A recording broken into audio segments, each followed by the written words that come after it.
my name is Jalyn Tyson, and I am Chosen Production Incorporated Miss Vision 2020.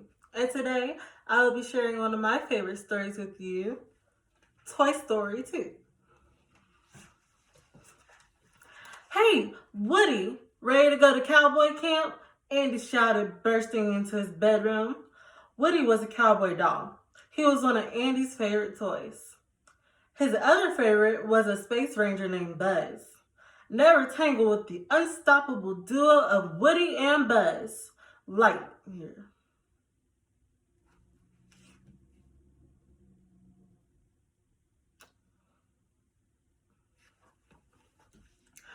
Hello everyone. Hello everyone. My name is Jalyn Tyson, and I am Chosen Production Incorporated Miss 20. Hello everyone. My name is Jalyn Tyson, and I am Chosen Production Incorporated Miss Vision 2020. And today, I will be sharing one of my favorite stories with you, Toy Story 2. Hey Woody, ready to go to cowboy camp? Andy shouted, bursting into his bedroom. Woody was a cowboy doll. He was one of Andy's favorite toys. His other favorite was a space ranger named Buzz. Never tangle with the unstoppable duo of Woody and Buzz Lightyear, Andy cried, linking the toys' arms together. Suddenly, there was a loud rip. Woody's shoulder had ripped open. Andy's mom suggested fixing Woody on the way to camp, but Andy shook his head. No, just leave him, he said.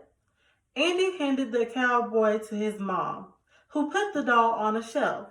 Sheriff Woody wouldn't be going to cowboy camp after all.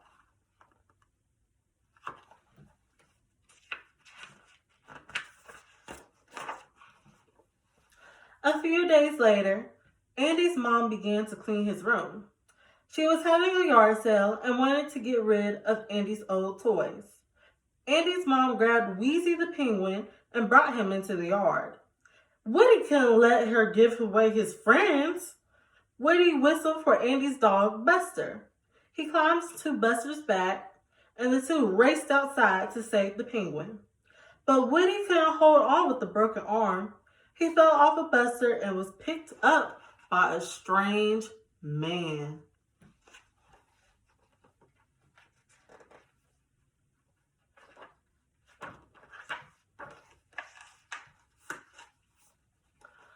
The man's name was Al. When no one was looking, he hid Woody in his coat. Then he hopped in his car and drove away. The other toys watched from the window. They had to save Woody. Al took Woody to his apartment. Suddenly, a packing crate burst open. Out popped a cowgirl named Jessie and a toy horse named Bullseye. Yeehaw! It's really you, Jessie shouted. Woody was confused. Why were the toys so happy to see him? Let's just show him who he really is, said an old prospector dog named Pete.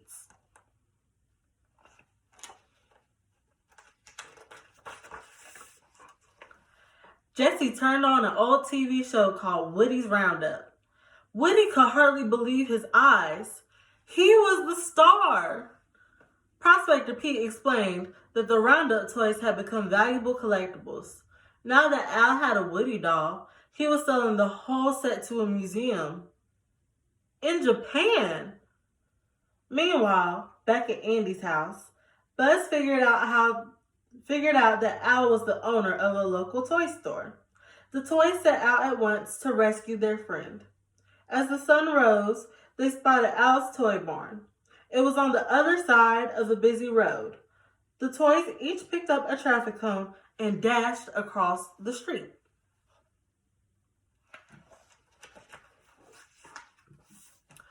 Inside the toy barn, Buzz found an amazing display of new Buzz Lightyear toys. Each one was wearing a super utility pack. As Buzz reached for the utility pack, a hand grabbed his wrist. It was a new Buzz Lightyear toy. The toy thought he had caught a rogue space ranger. He quickly tied Buzz to a box and placed him back on the shelf. Then the new Buzz ran off to join Andy's toys. Meanwhile, the other toys had found Al's office. Listening to him on the phone, they realized that Al planned to sell Woody. As the toys climbed into Al's briefcase, Buzz broke free. He followed his friends, but Buzz was being followed too by the evil Emperor Zurg.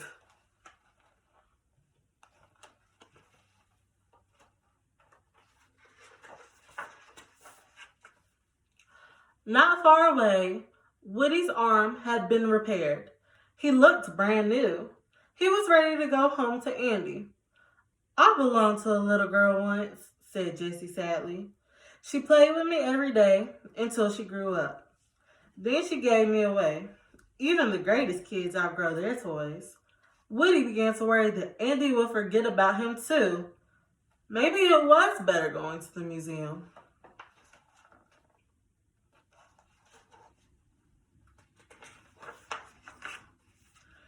Meanwhile, the new Buzz and Andy's toys had arrived at Al's apartment building. The new Buzz pulled the grate off an air vent for the toys to crawl through.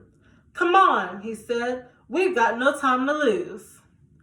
When the toys reached the apartment, they were excited to see Woody. New Buzz grabbed Woody. Slinky wrapped Jessie and Bullseye up in his coils, and Ham jumped on the prospector's box. Hold it right there, a voice said suddenly. It was real Buzz.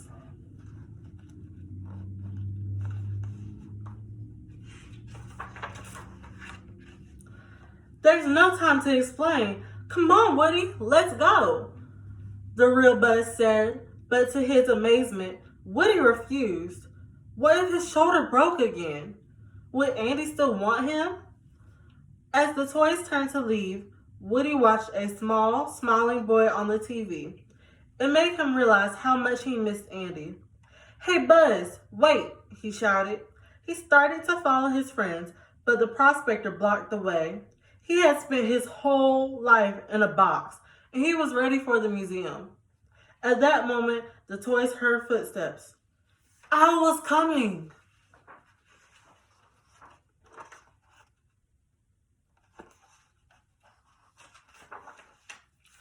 Al packed Woody and the other Roundup toys in a case and dashed out the door. We have to go get Woody, Buzz shouted, but as they headed for the elevator, they heard an evil laugh. It's Surge! Grasped Rex. Buzz and the new Buzz bravely fought off Surge. Panicked, Rex closed his eyes and turned away. Thwack! His tail knocked Surge over. Rex had defeated Surge. Al was getting away. Luckily, Mr. Potato Head spotted a pizza truck nearby. The toys jumped in and set off for the airport.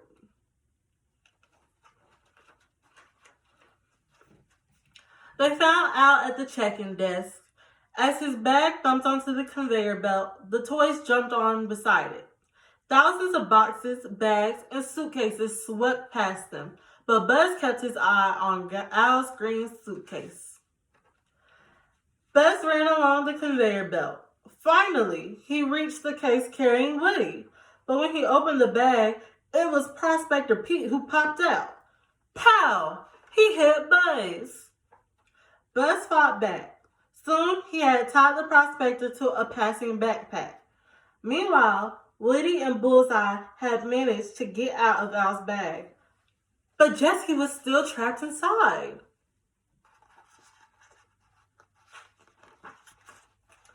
Woody jumped onto the plane. He searched the bags until he found Jessie. Come on, Jess. It's time to take you home. Just then, the plane started to move. They had to get off. Woody and Jessie found a hatch and crawled down to the plane's wheels. It was hard to stay on, and Woody slipped. Luckily, Jessie grabbed his arm just in time. Woody's hat flew off, but it was caught by Buzz. He and Bullseye were riding along the plane. Woody looped his pull string around a bolt on the plane. When grabbing Jesse, he swung down under the plane and dropped onto Bullseye's back. Woody smiled and looked at his friends. "Let's go home," he said. A few days later, Andy arrived home from cowboy camp. When he saw the new toys on his bed, he was thrilled. But he was even happier to see Woody. He couldn't wait to play with all his cowboy toys. Woody and Jesse smiled at each other. They knew they were finally back where they belong. The end. I hope you enjoyed the story as much as I have, and thank you so much for listening. Have a great day.